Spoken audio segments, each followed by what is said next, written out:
நீங்க எப்பவாவது இப்படி ஒரு தருணத்தை உணர்ந்திருக்கீங்களா? அதாவது கொஞ்சம் கற்பனை செய்து பாருங்களேன். பல வருஷமா ஒரு குறிப்பிட்ட இலக்க நோக்கி நம்ம ஓடிக்கிட்டே இருப்போம். தூக்கம், குடும்பம், நண்பர்கள்னு எல்லாத்தையும் தியாகம் செஞ்சுட்டு அந்த ஒரு விஷயத்துக்காக உழைப்போம் இல்லையா? ஆமா, கண்டிப்பா. நம்ம வாழ்க்கையில பலருக்கும் வந்து நடக்கிறது தான். இந்த வேலை மட்டும் கிடைச்சிட்டா, இல்ல இந்த குறிப்பிட்ட ப்ராஜெக்ட் மட்டும் சக்சஸ் ஆயிட்டா நம்ம வாழ்க்கை செட்டில் ஆகிடும்னு நினைப்போம். ஆமா, அந்த சொந்த வீடு மட்டும் வாங்கிட்டா என் எல்லா கவலையும் தீர்ந்துரும் கூட நாம அடிக்கடி சொல்லிக்கிறது உண்டு. கரெக்ட். ஆனா பல வருஷ போராட்டத்துக்கு பிறகு அந்த இலக்க நீங்க அடையிற அந்த நாள் வருது. நீங்க எதிர்பார்த்த அந்த பெரிய வெற்றி உங்க கைக்கு கிடைச்சிடுது. ஆஹா, அப்புறம் என்ன நடக்கும்? ஒரு நாள் காலையில எழுந்து பாக்குறீங்க, நீங்க ஆசைப்பட்ட அந்த வாழ்க்கை உங்ககிட்ட இருக்கு. இப்போ வானத்திலிருந்து ஒரு வெற்றி இசை ஒலிக்கும், வாழ்க்கை முழுக்க இனிமையா மாறும்னு நீங்க எதிர்பார்ப்பீங்க. ரைட். ஆனா உங்க மனசுக்குள்ள அவ்வளவுதானா, இதுக்காகவா இவ்ளோ கஷ்டப்பட்டோம், ஏதோ மிஸ் ஆகுதே அப்படின்னு ஒரு விசித்திரமான ரொம்ப ஆழமான வெறுமை உணர்வு ஏற்படும். இதை எப்பவாவது நீங்க உணர்ந்திருக்கீங்களா? இது வந்து ரொம்ப ரொம்ப பொதுவான ஒரு உணர்வு தாங்க. மனித மனதோட ஒரு பெரிய விசித்திரமே இதுதான். நிஜமாவா? ஆனா யாருமே இதை வெளியே சொல்றதே இல்லையே. ஆமா, பலரும் இதை வெளியே சொல்றதில்ல. ஏன்னா உனக்கு வேண்டியது எல்லாமே கிடைச்சிடுச்சு, நீ நினைச்ச இடத்துக்கு வந்துட்ட, அப்புறம் ஏன் நீ சோகமா இருக்கன்னு இந்த சமூகம் அவங்கள கேள்வி கேட்கும். ஓ, ஒரு விதமான குற்ற உணர்ச்சி வந்துடும்னு சொல்றீங்க. எக்ஸாக்ட்லி. அந்த குற்ற உணர்ச்சியும் பயமும் அவங்களுக்கு இருக்கு. இதனால வெற்றி பெற்ற பலரும் தங்களுக்குள்ள இருக்கிற அந்த வெற்றிடத்தை வெளியே காட்டிக்காம ஒரு சிரிச்ச முகமூடிய மாட்டிக்கிட்டு வாழ பழகிடுறாங்க. அந்த முகமூடிக்கு பின்னால் இருக்கிற உண்மையத்தான் இன்னைக்கு நாம ரொம்ப விரிவா ஒரு ஆழமான அலசலா பார்க்க போறோம். கண்டிப்பா, ரொம்ப சுவாரஸ்யமான தலைப்பு இது. இன்னைக்கு நம்ம கிட்ட இருக்கிற குறிப்புகள் beyond the peak, the psychology of empty success அப்படிங்கிற புத்தகத்துல இருந்தும் அதை சார்ந்த சில உளவியல் ஆய்வுகள்ல இருந்தும் எடுக்கப்பட்டவை. ரொம்ப தரமான ஆதாரங்கள். நாம நினைச்ச அந்த மாபெரும் வெற்றியை அடைஞ்ச பிறகும் ஏன் நமக்குள்ள ஒரு விதமான வெறுமை வருது, இதோட அறிவியல் என்ன, உண்மையான மகிழ்ச்சிக்கான வழிகள் எங்க இருக்குன்னு புரிஞ்சுக்கிறது தான் இன்னைக்கு நம்ம நோக்கம். நிச்சயமா. சரி, இத கொஞ்சம் விரிவாக பார்ப்போம். முதல்ல இருந்து ஆரம்பிப்போம். மனித மூளை ஏன் இப்படி ஒரு விசித்திரமான விளையாட்டை நம்ம கிட்ட விளையாடுது? ஒரு விஷயத்துக்காக இவ்ளோ கஷ்டப்படுறோம், ஆனா அது கிடைச்ச உடனே ஏன் அதோட மதிப்பு நமக்கு தெரியாம போயிடுது? இதை நாம புரிஞ்சுக்கணும்னா மனித மூளையோட அடிப்படை டிசைன் எப்படிப்பட்டதுன்னு நாம பார்க்கணும். நம்ம மூளை வந்து எந்த ஒரு புதிய விஷயத்துக்கும் ரொம்ப சீக்கிரமா பழகிக்கிற தன்மை கொண்டது. சீக்கிரமா பழகிடுமா? அதாவது போர் அடிச்சிடும் சொல்றீங்களா? கிட்டத்தட்ட அப்படிதான். இப்போ ஒரு புதிய இலக்கை நீங்க அடையணும்னு நினைக்கும் போது அது உங்களுக்கு ஒரு சாத்தியமே இல்லாத கனவா தோன்றும். ஆமா, மலர்ப்பா இருக்கும். ஆனா உங்களோட கடின உழைப்பால அதை நீங்க அடைஞ்ச மறுகணமே மூளை அந்த மாபெரும் வெற்றிக்கு சட்டுன்னு பழகிடுது. அதாவது நேற்றைய உங்களோட மிகப்பெரிய சாதனை இன்றைய உங்களோட மிக சாதாரணமான ஒரு நிகழ்வா மாறிடுது. ஓஹோ. இதத்தான் உளவியல்ல ஹெடோனிக் அடாப்டேஷன் அப்படின்னு சொல்றாங்க. ஒரு நிமிஷம், ஹெடோனிக் அடாப்டேஷன் அப்படின்னா என்ன? இத கொஞ்சம் எளிமையா சொல்ல முடியுமா? அதாவது இப்போ நாமே ரொம்ப கஷ்டப்பட்டு வாங்கின ஒரு பொருளுக்கு கொஞ்ச நாள் கழிச்சு நாமே மதிப்பு கொடுக்காம போறோமே, அதுதான் இப்படி சொல்றாங்களா? கரெக்ட். இங்க ஆச்சரியப்பட வைக்கிற விஷயம் என்னன்னா மனித மூளை மகிழ்ச்சிக்காக வடிவமைக்கப்படல. என்னது, மகிழ்ச்சிக்காக வடிவமைக்கப்படலையா? பின்ன எதுக்காக இருக்கு? அது உயிர் பிழைக்கிறதுக்காக, அதாவது சர்வைவல்காக வடிவமைக்கப்பட்டது. ஒரு உதாரணத்துக்கு இத மனிதர்களோட பரிணாம வளர்ச்சியோட ஒப்பிட்டு பார்ப்போம். சரி, சொல்லுங்க. பல 1000 வருஷங்களுக்கு முன்னாடி வாழ்ந்த ஆதி மனிதனை கற்பனை செஞ்சுக்கோங்க. அவன் ஒரு நாள் வேட்டைக்கு போறான், ஒரு பெரிய விலங்கை வீழ்த்திடுறான். அவனுக்கு தேவையான சாப்பாடு கிடைச்சிடுச்சு. ஆமா, அந்த வெற்றியிலேயே அவன் முழுமையான திருப்தி அடைஞ்சு எனக்கு எல்லாமே கிடைச்சிருச்சு, இனி நான் வேட்டைக்கே போக மாட்டேன்னு ஒரு மரத்தடியில சந்தோஷமா உட்கார்ந்திருந்தா என்ன ஆயிருக்கும்? என்ன இருக்கும்? சாப்பாடு இல்லாம அடுத்த சில வாரங்கள்ல அவன் பட்டினியால இறந்திருப்பான். எக்ஸாக்ட்லி. அவன் உயிர் பிழைக்கணும்னா அவனுக்குள்ள ஒரு தொடர்ச்சியான அதிருப்தி இருந்துகிட்டே இருக்கணும் இல்லையா? ஓஹோ, அப்போ அந்த அதிருப்தி அப்படிங்கிறது மனிதர்கள் தொடர்ச்சியா முன்னேறணும், புதிய விஷயங்களை தேடணும்னு இயற்கை நமக்கு கொடுத்த ஒரு மெக்கானிசம், அப்படிதானே? சரியா புடிச்சிட்டீங்க. நீங்க ஒரு வெற்றியை அடைஞ்ச உடனே உங்க மூளையில டோபமைன் அப்படிங்கிற ஒரு ரசாயனம் சுரக்குது. அது உங்களுக்கு ஒரு தற்காலிகமான உச்சக்கட்ட மகிழ்ச்சியை கொடுக்கும். அந்த ஜெயிச்ச புதுசுல வர ஒரு கிக் இல்லையா? ஆமா. ஆனா மூளை உடனே அந்த மகிழ்ச்சியோட அளவை குறைச்சு அது ஒரு சாதாரண பேஸ்லைன் நிலைக்கு கொண்டு வந்துரும். ஏன் அப்படி பண்ணுது? ஏன்னா அப்பதான் நீங்க அடுத்த இலக்கை நோக்கி ஓடத் தொடங்குவீங்க. இதத்தான் உளவியலாளர்கள் ஹெடோனிக் ட்ரெட்மில் அப்படின்னு சொல்றாங்க. ஹெடோனிக் ட்ரெட்மில், இந்த வார்த்தையே ரொம்ப சுவாரஸ்யமா இருக்கே. ட்ரெட்மில்ல நாம எவ்வளவு வேகமா ஓடினாலும் நம்ம ஒரே இடத்துல தான் இருப்போம். அது போலவா? ஆமாங்க. நாம வாழ்க்கையில எவ்வளவு பெரிய வெற்றிகளை அடைஞ்சாலும், எவ்வளவு புதிய பொருட்களை வாங்கி குவிச்சாலும், நம்ம சந்தோஷத்தோட அளவு மட்டும் மாறாம அதே இடத்துல தான் இருக்கும்னு சொல்றீங்களா? 100க்கு 100 உண்மை. இது நீங்க உங்க நிஜ வாழ்க்கையிலேயே கண்டிப்பா உணர்ந்திருக்கலாம். ஆமா, இப்ப நான் பல வருஷமா ஆசைப்பட்டு சிறுக சிறுக பணம் சேர்த்து ஒரு விலையுயர்ந்த மொபைல் போன் வாங்குறேன்னு வச்சுப்போம். வாங்கின வாரம் எப்படி இருக்கும்? அந்த போனை ஒரு பொக்கிஷ மாதிரி பார்த்துப்பேன். அதுல ஒரு சின்ன தூசு விழுந்தா கூட இதயம் நொறுங்கிடும். ஆனா 1 மாசம் கழிச்சு என்ன ஆகும்? 1 மாசம் கழிச்சு அந்த போன் வெறும் சாதாரண போனா மாறிடும். அதை படிக்கையில வீசுவேன், சோஃபாவில் தூக்கி போடுவேன். அந்த ஆரம்ப கால உற்சாகம் சுத்தமா வடிஞ்சிடும். பாத்தீங்களா, அந்த போனும் மாறல, அதோட விலையும் மாறல. ஆனா உங்க மூளை அதுக்கு பழகிடுச்சு. இதுதான் ஹெடோனிக் அடாப்டேஷன். ஆமாங்க. இதையும் உங்க வாழ்க்கையோட பெரிய இலக்குகளோட ஒப்பிட்டு பாருங்க. ஒரு பெரிய வீடு, ஒரு பெரிய பதவி, இல்லனா செல்வாக்கு, எது கிடைச்சாலும் மூளை அதை பழக்கப்படுத்திக்கிட்ட உடனே அந்த வெற்றி கொடுத்த டோபமின் குறைஞ்சிடும். அப்போ அந்த டோபமின் குறைஞ்சதுக்கு அப்புறம் மிஞ்சறது அந்த ஒருவித வெறுமை தான் இல்லையா? ஆமா, அதனாலதான் வெற்றிக்கு பிறகும் மனிதர்கள் அந்த எம்டி ஃபீலிங்கை உணர்றாங்க. இது கொஞ்சம் பயமா தான் இருக்கு. அதாவது என் மூளையே எனக்கு எதிரா செயல்படுதுன்னு சொல்றீங்க. என் சந்தோஷத்தை அதுவே திருடிடுது. ஆமா, அது ஒரு இயற்கை விதி. சரி, மூளை இப்படிதான் பழகிக்கும் அப்படின்னா இதுக்கு வேற வழியே இல்லையா? பணம் இந்த எல்லா பிரச்சனைகளையும் தீர்த்து விடாதா? எப்படி பணம் தீர்க்கும் நினைக்கிறீங்க? இப்போ ஒரு பொருளோட மேல சலிப்பு தட்டினா, என்கிட்ட நிறைய பணம் இருக்கும்போது நான் வேற வேற புதிய விஷயங்களை வாங்கிக்கிட்டே இருக்கலாமே. அதாவது அந்த ட்ரெட்மிலோட வேகத்தை பணத்தால அதிகரிக்கலாம்னு பாக்குறீங்களா? ஆமா, வேகத்தை அதிகரிச்சு அந்த வெறுமையை நிரப்ப முடியாதா? இது ஒரு மிக முக்கியமான கேள்வி. ஆனா இதுதான் பலரும் செய்யற மிகப்பெரிய தவறு. ட்ரெட்மிலோட வேகத்தை நீங்க எவ்வளவு அதிகரிச்சாலும் நீங்க ஓடிக்கிட்டே இருக்கீங்க அப்படிங்கிற களைப்பு தான் உங்களுக்கு மிஞ்சும். அப்போ பணம் ஒரு தீர்வே இல்லையா? அப்படி இல்ல. பணம் மிகவும் முக்கியமானது தான், அதுல எந்த சந்தேகமும் இல்ல. வறுமை அப்படிங்கிறது ஒரு கொடிய நோய். கண்டிப்பா. அடிப்படை தேவைகளை பூர்த்தி செய்யவும், குடும்பத்தை ஒரு வசதியான நிலையில வச்சுக்கவும் பணம் கட்டாயம் அவசியம். ஆனா பணம் அப்படிங்கிறது வெளியுலக பிரச்சனைகளை தீர்க்கும் ஒரு கருவி மட்டுமே. ஓ, வெளியில உள்ளது மட்டும்தான் சரி பண்ணும். ஆமா, அது உங்களோட அக உலகத்துக்கு, அதாவது உங்களோட உள் மன அமைதிக்கு எந்த ஒரு உத்தரவாதத்தையும் ஒருபோதும் தராது. இதை ஏத்துக்கிறது கொஞ்சம் கஷ்டமா தான் இருக்குங்க. ஏன் கஷ்டமா இருக்கு? ஏன்னா பணம் இருந்தா நிம்மதியா இருக்கலாம். பணக்காரர்கள் எல்லாருமே எக்கச்சக்கமான சந்தோஷத்துல மிதக்குறாங்கன்னு தானே நாம எல்லாரும் நம்பிக்கிட்டு இருக்கோம். அது ஒரு பொதுவான பார்வை. ஒரு பெரிய பங்களாவுல விலை உயர்ந்த கார்ல போற ஒருத்தருக்கு என்ன மனக்குறை இருக்க போகுதுன்னு நாம நினைக்கிறோம். ஆனா அது ஒரு மாயை. இதனாலதான் நிதி ரீதியா மாபெரும் வெற்றி பெற்ற பல கோடீஸ்வரர்கள் கூட மனதளவுல பெரும் வெறுமையை உணர்றாங்கன்னு மனநல மருத்துவர்கள் பதிவு செய்றாங்க. நிஜமாவா? ஆமா, இத ஒரு பரந்த கண்ணோட்டத்தோடு ஒப்பிட்டு பார்த்தா உங்களுக்கு இன்னும் தெளிவா புரியும். சொல்லுங்க. நீங்க ஒரு இலக்க நோக்கி ஓடிக்கிட்டு இருக்கும்போது, அதாவது அந்த போராட்ட காலத்தை நினைச்சு பாருங்க. அந்த நேரத்துல உங்ககிட்ட பெரிய வசதியோ பணமோ இருந்திருக்காது. ஆமா, நாளைக்கு என்ன நடக்குங்கிற நிச்சயமற்ற தன்மை இருந்திருக்கும். ஆனா அந்த போராட்ட காலத்துல உங்களுக்கு ஒரு தெளிவான நோக்கம் இருந்துச்சு. அதாவது எப்படியாவது ஜெயிக்கணும், குடும்பத்தை காப்பாற்றணும் அப்படிங்கிற ஒரு உந்துதல் இருந்ததை சொல்றீங்களா? சரியா சொன்னீங்க. அந்த நேரத்துல உங்க வாழ்க்கை முழுவதுமே ஒரு அர்த்தத்தால நிரப்பப்பட்டிருந்தது. தினமும் காலையில் எழுந்த உடனே ஓடுறதுக்கு ஒரு காரணம் இருந்துச்சு. ஆமா, அந்த ஓட்டமே நமக்கு ஒரு உயிர்ப்பை கொடுத்துச்சு. ஆனா நீங்க நினைச்ச அந்த மாபெரும் வெற்றியை அடைஞ்ச பிறகு என்ன நடக்குது? அந்த ஓட்டம் முடிஞ்சிடுது. எக்ஸாக்ட்லி. உங்ககிட்ட இப்போ பணம் இருக்கு, வசதி இருக்கு, ஆனா அந்த பழைய உந்துதல் இல்ல. அங்கே ஒரு பெரும் அமைதி வந்துடுது. வாழ்க்கை ஏதோ ஒரு ஆட்டோ பைலட்ல போற மாதிரி மாறிடுமோ? ஆமா, தானியங்கி முறையில போற மாதிரி ஆயிடும்.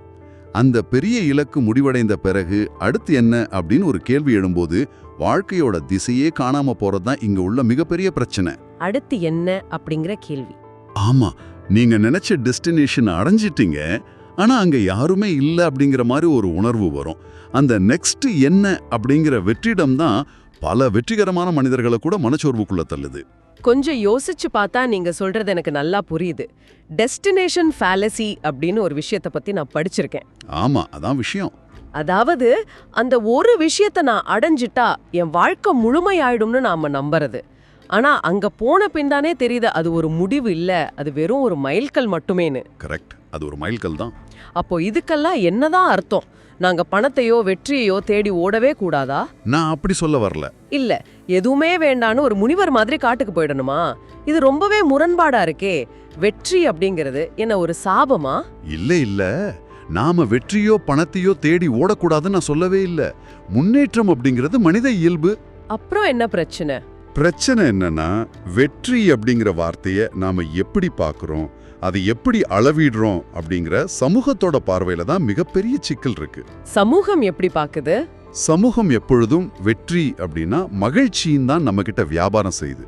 நீங்க ஒரு அந்தஸ்தை பெற்றுட்டா, நிறைய பணம் சேர்த்துட்டா உங்க எல்லா பிரச்சனைகளும் மந்திரம் போட்ட மாதிரி தீர்ந்துடும்னு சமூகம் ஒரு மாயையான பிம்பத்தை உருவாக்குது. ஆமா, நாமும் அந்த பிம்பத்தை கண்மூடித்தனமா நம்பி ஓடுறோம். அதுதான் முக்கியமான விஷயம். இது ஒரு முக்கியமான கேள்வியை எழுப்புது. இங்கதான் விஷயம் ரொம்ப சுவாரஸ்யமா மாறுது. இந்த மாய பிம்பத்தை உருவாக்குறதுல, அதை இன்னும் பெருசாக்குறதுல சோஷியல் மீடியாவோட பங்கு மிகப்பெரியது இல்லையா? ரியலி, அது ரொம்ப பெரிய பங்கு வகிக்குது. நம்ம ஆதாரங்கள்ல உள்ள ஒரு உதாரணத்தையே பாப்போம். இப்போ நீங்க பல வருஷமா சிறுக சிறுக பணம் சேர்த்து உங்க முதல் காரை வாங்குறீங்க. ஆஹா, அது ஒரு பெரிய சந்தோஷம்தான். அத வாங்கின சந்தோஷத்துல ஒரு பெருமிதத்துல இருக்கீங்க. அந்த சந்தோஷத்தை பகிர்ந்து கொள்ளவோ இல்ல சும்மா நேரம் கழிக்கவோ இன்ஸ்டாகிராமையோ ஃபேஸ்புக்கையோ திறக்கிறீங்க. அடுத்த நிமிஷமே உங்களுக்கு தெரிஞ்சவரோ இல்ல உங்களை விட வயசுல குறைவான ஒருத்தரோ ஒரு ஆடம்பரமான ஸ்போர்ட்ஸ் கார் வாங்கி இருக்கிறத ஒரு போஸ்ட் போட்டிருப்பார். ஆமா, ரொம்ப சகஜமா நடக்கிற விஷயம் இது. இல்லனா துபாயில லீவ கொண்டாடுற மாதிரி ஒரு படம் போட்டிருப்பார். அத பார்த்த மறுகணமே நீங்க வாங்கின அந்த புதிய கார் உங்க கண்ணுக்கு ஒரு பெரிய விஷயமாவே தெரியாது. நிச்சயமா உங்களுக்குள்ள ஒரு வித தாழ்வு மனப்பான்மை வந்துடும். இது ஏன் நடக்குது? ஏன்னா சமூக வலைத்தளங்கள் வெற்றியை நமக்குள்ள கொண்டாடுறதை விட மத்தவங்களோட ஒப்பிட்டு பார்க்கிற ஒரு முடிவில்லாத மனநிலையை நமக்குள்ள ஆழமா விதைக்குது.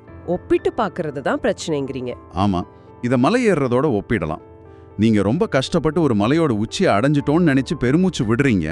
அப்பாடா வந்துட்டோன்னு நினைப்போம். ஆனா சமூக வலைத்தளம் அப்படிங்கிற பைனாகுலர் எடுத்து பார்க்கும்போது தான் தெரியுது, நீங்க ஏறியது ஒரு சின்ன குன்று மட்டுமே. உங்களை விட பல மடங்கு உயரமான ஒரு மலையில உங்க நண்பன் நின்னுட்டு இருக்கான்னு. இது ஒரு ஃபால்ஸ் சமிட், அதாவது போலியான உச்சின்னு சொல்றாங்க. எக்ஸாக்ட்லி. நீங்க எவ்ளோ பெரிய இலக்கு அடைஞ்சாலும் உங்களை விட ஒரு படி மேல உள்ள ஒருத்தரை அது உங்களுக்கு காட்டிக்கிட்டே இருக்கும். இதனால உங்க உழைப்புக்கான திருப்தி உங்களை விட்டு நிரந்தரமா பறிக்கப்படுது. அப்படியானால் இந்த ஒப்பீடு ஒரு முடிவில்லாத சுழல் போலத்தான் தோணுது. ஆமாங்க. ஒரு கட்டத்துல நாம நமக்காக வாழ்றோமா, நமக்கு என்ன பிடிக்கும்னு யோசிச்சு செயல்படுறோமா, இல்ல சோஷியல் மீடியாவில் மற்றவங்களுக்கு காட்டுறதுக்காக அவங்களோட லைக்ஸ் மற்றும் கமெண்ட்ஸ்க்காக வாழ்றோமான்னு ஒரு மிகப்பெரிய குழப்பமே வந்துடுது. அந்த குழப்பம்தான் பல பேரை நிம்மதி இழக்க வைக்குது. இந்த போலித்தனமான ஓட்டம் மனிதர்களோட மனதை எப்படி பாதிக்குது?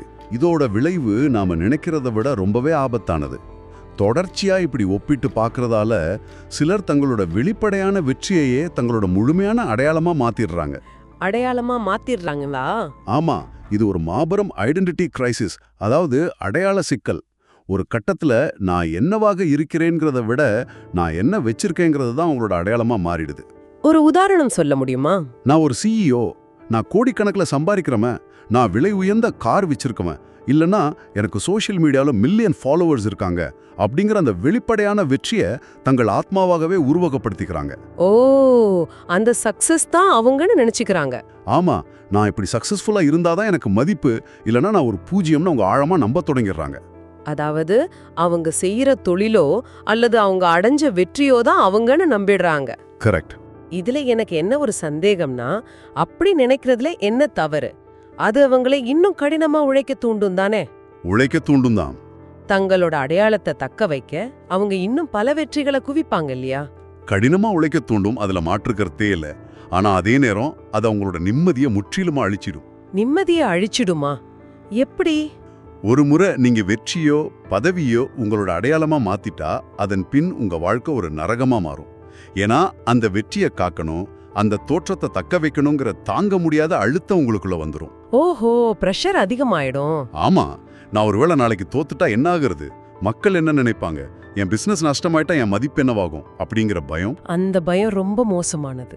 நான் சேர்த்து வச்ச பேரும் புகழும் சரிந்து விட்டால் இந்த மக்கள் என்னை எப்படி பார்ப்பாங்கங்கிற அந்த பயமோ பதற்றமோ அவங்கள நிம்மதியா தூங்க விடாது. எந்த நேரமும் ஒரு பயமோ பதற்றமோ உங்க உள்மனசுல குடிகொண்டு இருக்கும்போது அங்க எப்படி மகிழ்ச்சி இருக்க முடியும்? இருக்க முடியாது. அந்த பயம்தான் அவங்களோட உள்மனசுல ஆழமான வெறுமையை உருவாக்குது. வெளியில பார்க்க அவங்க மாபெரும் வெற்றியாளர்களா தெரிவாங்க, ஆனா உள்ள அவங்க நிம்மதி இழந்து தவிப்பாங்க. வாவ், நீங்க சொல்றதை கேட்கும்போது பல விஷயங்கள் தெளிவா புரியுது. வெற்றி அப்படிங்கிறது நாம என்றென்றைக்கும் தங்கி வாழக்கூடிய ஒரு இடம் இல்ல, அது வெறும் ஒரு கட்டம், ஒரு மைல்கல் மட்டுமே. ஆமாங்க, அதுதான் உண்மை. மூளை எப்படி பார்த்தாலும் நாம அடைஞ்சதை சாதாரணமாக்கிடும். பணம் வெளிப்படையான வசதிகளை கொடுக்குமே தவிர அக அமைதியை கொடுக்காது. சமூக வலைத்தளங்கள் நம்மை நிம்மதியா வாழ விடாம அடுத்தவங்களோட ஒப்பிட வைக்கும். இது எல்லாமே உன்னோடு கனெக்ட் ஆனதுதான். இது எல்லாம் கேட்கும்போது ரொம்பவே சோர்வா இருக்கே. என் மூளையும் எனக்கு எதிரி, சமூகமும் ஒரு மாயை அப்படின்னா நாம தேடுற அந்த உண்மையான மகிழ்ச்சி எங்க தான் இருக்கு? அப்படி ஹதாஷா ஆக வேண்டாம், வழிகள் இருக்கு. இந்த ட்ரெட்மில் ஓட்டத்திலிருந்து தப்பிச்சு ஆழமான திருப்தியை உணரத்துக்கான வழிகளே கிடையாதா? கண்டிப்பா இருக்கு. வெற்றி ஒரு டெஸ்டினேஷன் இல்லைன்னு நாம உணரும்போது உண்மையான மகிழ்ச்சி எங்கே இருக்குங்கிற தேடல் தொடங்குது. இது குறித்து நடத்தப்பட்ட பல வருஷ உளவியல் ஆய்வுகள் நமக்கு மிக தெளிவான ஒரு பாதையை காட்டுது. அது என்ன பாதை? ஒரு மனிதனுக்கு நீண்டகால மகிழ்ச்சி அப்படிங்கிறது அவனது வெறும் வெற்றிகள்ல இருந்தோ அல்லது அவனது பேங்க் பேலன்ஸ்ல இருந்தோ மட்டும் வர்றது இல்ல. உண்மையான நீடித்த மகிழ்ச்சி அப்படிங்கிறது 5 முக்கியமான தூண்கள்ல அடங்கி இருக்கு. 5 தூண்களா? ஆமா, இந்த 5ம் ஒரு மனிதனோட அக உலகை சார்ந்தவை. அந்த 5 தூண்கள் என்னென்னு சொல்ல முடியுமா? அதை எப்படி நம்ம நடைமுறை வாழ்க்கையில பொருத்தி பார்க்கிறது? முதல் தூண் ஆழமான உறவுகள். அதாவது உங்களோட நெட்வொர்க்கிங் அல்லது உங்களுக்கு எத்தனை பேரை தெரியும் அப்படிங்கிறது அல்ல. அப்போ எது உண்மையான உறவு? உங்களுக்கு உடம்பு சரியில்லாதப்போ ஒரு வாய் சூப் கொண்டு வந்து கொடுக்க உங்களை உண்மையா புரிஞ்சுக்கிற மனிதர்கள் உங்க கூட இருக்காங்களா அப்படிங்கிறது தான் உறவு. ஆஹா, அருமை. நீங்க எந்த பதவியில இருந்தாலும் இல்லாவிட்டாலும் உங்களை நேசிக்கிற மனிதர்கள் வேணும். ரைட். இரண்டாவது தூண். ரெண்டாவது தூண் உடல் மற்றும் மன ஆரோக்கியம். ஏன்னா ஆரோக்கியம் இல்லாத ஒரு பணக்காரனை விட ஆரோக்கியமான ஒரு ஏழை பல மடங்கு நிம்மதியானவன். 100க்கு 100 உண்மை. மூன்றாவது தூண் என்ன? மூணாவது வாழ்க்கையின் அர்த்தம். நீங்க செய்யற செயல்ல உங்க வேலையில உங்களுக்கு ஒரு ஆழமான திருப்தி இருக்கணும். அது சமூகத்துக்கு என்ன கொடுக்குது அப்படிங்கிற அர்த்தம் இருக்கணும். வெறும் பணத்துக்காக மட்டும் ஓடுற ஓட்டமா இருக்கக்கூடாது. ஓகே, ஒரு பர்பஸ் இருக்கணும். மீதம் இருக்கிற 2 தூண்கள் என்ன? நாலாவது தூண் உள்மன அமைதி. வெளியில என்ன புயல் அடிச்சாலும் உங்க மனம் அதை எப்படி எதிர்கொள்ளுது அப்படிங்கிற சமநிலை.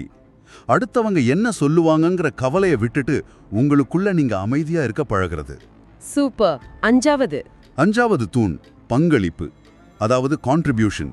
உங்களுக்கு கிடைச்ச வெற்றியையோ அறிவையோ செல்வத்தையோ இந்த சமுதாயத்துக்கும் பிற மனிதர்களுக்கும் எந்த எதிர்பார்ப்பும் இல்லாம எப்படி பகிர்றீங்க அப்படிங்கிறது. இந்த 5 இருந்தா வெற்றிடமே இருக்காதா? இந்த 5 தூண்களும் வலுவா இருக்கிற ஒரு மனிதனால தான் வெற்றியை ஒரு கொண்டாட்டமா பார்க்க முடியுமே தவிர அது ஒரு சுமையா பார்க்க மாட்டான். இந்த 5 சேர்ந்தது தான் உண்மையான மகிழ்ச்சின்னு ஆய்வுகள் ஆணித்தரமா நிறுவுது. இது ரொம்பவே ஆழமான அதே சமயம் பிராக்டிக்கலான ஒரு விஷயம். நேர்களே, இத கொஞ்சம் கவனிங்க. நாம பெற வெற்றி, நம்ம சம்பாதிக்கிற பணம் நம்ம வாழ்க்கைய வசதியானதா மாத்தலாம். ஆமா, அது தேவைதான். நமக்கு தேவையான பொருட்களை வாங்கி கொடுக்கலாம். ஒரு ஏசி அறையில தூங்குறதுக்கும் பிளாட்ஃபார்ம்ல தூங்குறதுக்கும் வித்தியாசம் இருக்கு. கண்டிப்பா இருக்கு. ஆனா நம்ம வாழ்க்கைய அர்த்தமுள்ளதா மாத்த, நம்ம காலையில எழுந்து உற்சாகமா செயல்பட வைக்க வேற சில விஷயங்கள் கட்டாயம் தேவைப்படுது. அந்த 5 தூண்கள் மாதிரி. ஆமா, நாம முன்பு சொன்ன அந்த உள்மன அமைதி இல்லாம நீங்க வெளியில குவிக்கிற எந்த ஒரு பதவியும் பணமும் உங்களை முழுமையாக்க போறதில்ல. வெளிப்படையான வெற்றிகள் மட்டும் ஒருபோதும் போதாது. அது ஒரு வெறும் கவர்ச்சி தான் நாம உணரணும். முற்றிலும் நிதர்சனமான வார்த்தைகள். பணம், புகழ், அந்தஸ்து ஆகிய எல்லாமே நம்ம வாழ்வில மிக முக்கியமானவை தான். அவை வாழ்க்கையை எளிதாக்கும் பயன்படக்கூடிய கருவிகள் தான். ஆமா, டூல்ஸ் மட்டும்தான். அவற்றை தேடி ஓடுறதுல எந்த தவறும் இல்லை. நாம ஓடித்தான் ஆகணும். ஆனா அவைகளை மட்டுமே வச்சு உங்க உள்மன அமைதியை ஒருபோதும் விலைக்கு வாங்க முடியாது. அந்த அமைதியை நீங்க வேற எங்கேயும் தேட முடியாது. உங்களுக்குள்ளதான் உருவாக்கிக்கணும். மிகச்சிறப்பான ஒரு உரையாடல் இது. நேயர்களே, இந்த ஆழமான அலசலோட முடிவுல உங்ககிட்ட ஒரு சில கேள்விகளை நாங்க முன்வைக்க விரும்புறோம். நீங்க என்ன நினைக்கிறீங்க? இவ்வளவு நேரம் நாம பேசினதை வச்சு பார்க்கும்போது ஒரு பெரிய வெற்றி உங்களுக்கு நிரந்தர மகிழ்ச்சியை கொடுக்குமா? உங்களோட இலக்கு அடைந்த பிறகு இந்த ஹெடோனிக் அடாப்டேஷனை நீங்க எப்போவாது உணர்ந்திருக்கீங்களா? அல்லது இந்த சலனமில்லாத அக அமைதி தான் ஒரு மனிதனின் உண்மையான வெற்றியா? இது பத்தி நீங்க என்ன நினைக்கிறீங்கங்கறத கமெண்ட்ல எங்களோட பகிர்ந்து கொள்ளுங்க. ஆமா, ஒவ்வொருத்தரோட பார்வையும் அவங்களோட வாழ்க்கை சூழலுக்கு ஏற்ப இதுல மாறுபடலாம். உங்க வாழ்க்கை அனுபவங்கள் உங்களுக்கு கற்றுக் கொடுத்த உண்மைகள் என்னங்கறத கேட்க நாங்களும் ஆவலா இருக்கோம். இறுதியா நீங்க சுயமாக சிந்திக்க ஒரு ஆழமான கேள்விய உங்க முன்னாடி வைக்கிறேன். இன்றிரவு நீங்க தூங்கச் செல்வதற்கு முன் இதை கொஞ்சம் கற்பனை செய்து பாருங்க. அந்தஸ்தையும் உங்க பேங்க் பேலன்ஸையும் இன்று உங்ககிட்ட இருந்து யாராவது முற்றிலுமா பறித்து விடுகிறார்கள்னு வச்சுப்போம். எல்லாம் போயிடுச்சுன்னா? ஆமா. எந்த பதவியும் எந்த பணமும் எந்த அடையாளமும் இல்லாத அந்த வெறுமையான நீங்க இப்போ கண்ணாடியின் முன்னாடி நிக்கிறீங்க. மீதம் இருக்கும் அந்த நீங்க யார்? இது ஒரு மிகப்பெரிய கேள்வி. அந்த வெளிச்சங்கள் எதுவும் இல்லாத போது நீங்க உங்களுக்குள்ள மகிழ்ச்சியாகவும் அமைதியாகவும் உங்களை நீங்களே நேசிப்பவராகவும் இருக்கீங்களா? இந்த கேள்வியோடு இன்றைய விவாதத்தை நிறைவு செய்றோம். சிந்திப்போம்.